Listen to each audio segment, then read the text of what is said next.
दोस्तों, ये कुछ मोटिवेशनल बातें हैं। हो सकता है मेरा प्रयास आपको कुछ मोटिवेट करने में मदद करे।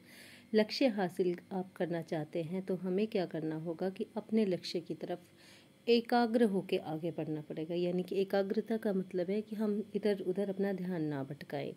किसी भी काम को करने के लिए हमें लास्ट टाइम तक कोशिश करनी चाहिए। उसमें हमें क्या मिलेगा कि या तो हम सफल हो जाएंगे या फिर हमें अनुभव मिलेगा। अनुभव से भी हम बहुत से काम अपने लिए अच्छे कर सकते हैं।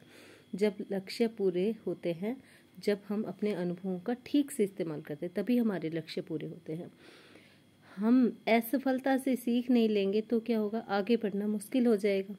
असफलता से मिले अनुभव का उपयोग करते हुए आगे बढ़ने से हमारी सारी बाधाएं दूर हो सकती है और हमें कामयाबी मिल सकती है। हमें जो प्रॉब्लम्स होती है वो उनका समाधान किसके पास होता है? हमारे पास ही होता है। दूसरे के पास क्या होता है, वो सिर्फ आपको सॉल्यूशंस नहीं दे सकते, सिर्फ आपको सजेशन दे सकते हैं। और हमारी समस्याएं हमें ही सॉल्यूशन करनी होती है। हमारी समस्याओं का सॉल्यूशन हमें खुद करना होता है। यदि हम क्या करते हैं, बहाने बनाते हैं, तो इसका मतलब क्या है कि ये काम नहीं हो रहा है, ऐसा हो गया, तब नहीं हुआ, ऐसा नहीं। तो इसका मतलब ये होता है कि हम सफल होना चाहते हैं लेकिन काम नहीं करना चाहते। काम करने में परेशानी आती है।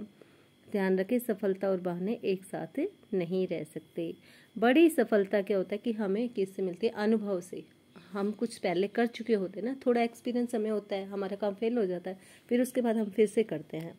ठीक है, कई बार असफल होने के बाद हमें सफलता मिलती है। अनुभव असफल होने से मिलता है, इसलिए असफलता भी महत्वपूर्ण होती है। जब हम किसी काम को अलग तरीके से नहीं देखते हैं तब हम उस काम को अलग तरीके से नहीं कर सकते हैं। यानी कि उसको हमें देखना होगा कि इस काम को हम कई तरीकों से कर सकते हैं। एक ही तरीका नहीं होता उस काम को करने का, और भी कई तरीके हमें उसको ढूंढना पड़ता है। एक है कि हमें कष्ट सहन कर लेना चाहिए, दूसरों को कष्ट देना नहीं चाहिए। ये क्या है, एक तपस्या की तरह है कि दूसरों को हम कष्ट देना लेकिन सहन कर सकते हैं हम।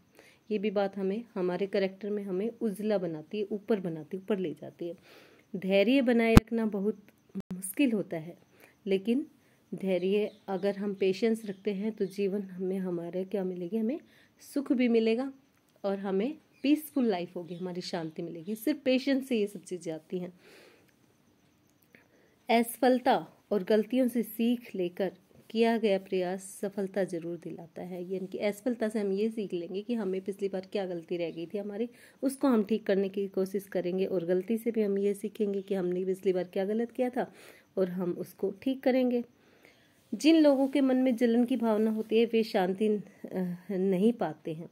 ऐसे लोगों को नींद भी नहीं आती। शांति चाहते हैं तो जलन की भावना का त्याग करें। यानी कि हमें किसी के प्रति जीलियस नहीं हो रहा है, इसने ये कर लिया, इसका ये हो रहा है, इसका ये हो रहा है। ठीक है, वो अपना काम करें, हम अपना काम करें, कोई टेंशन नहीं है। अगर घर में बार बार क्लेश होता है तो इसे अपने आपसी प्रेम से दूर किया जा सकता है। यानी कि हम घर में जितना ज़्यादा प्रेम भावना रखते हैं ना, जितनी ज़्यादा प्रेम भावना, उतना ही हमारे लिए अच्छा होता है, हमें भी शांति मिलती है। ऐसा नहीं होता कि बार बार उसका हो सकता है परेशानी फिर भी आए, लेकिन फिर हमें पेशेंस, फिर उस प्रेम भावना में भी हमें पेशेंस बनाना और उसका सॉल्यूशन भी ढूंढना, ये सारी बातें हमें करनी पड़ती है। धन्यवाद दोस्तों। आपको अच्छा लगे तो लाइक और शेयर जरूर करना, सब्सक्राइब करना।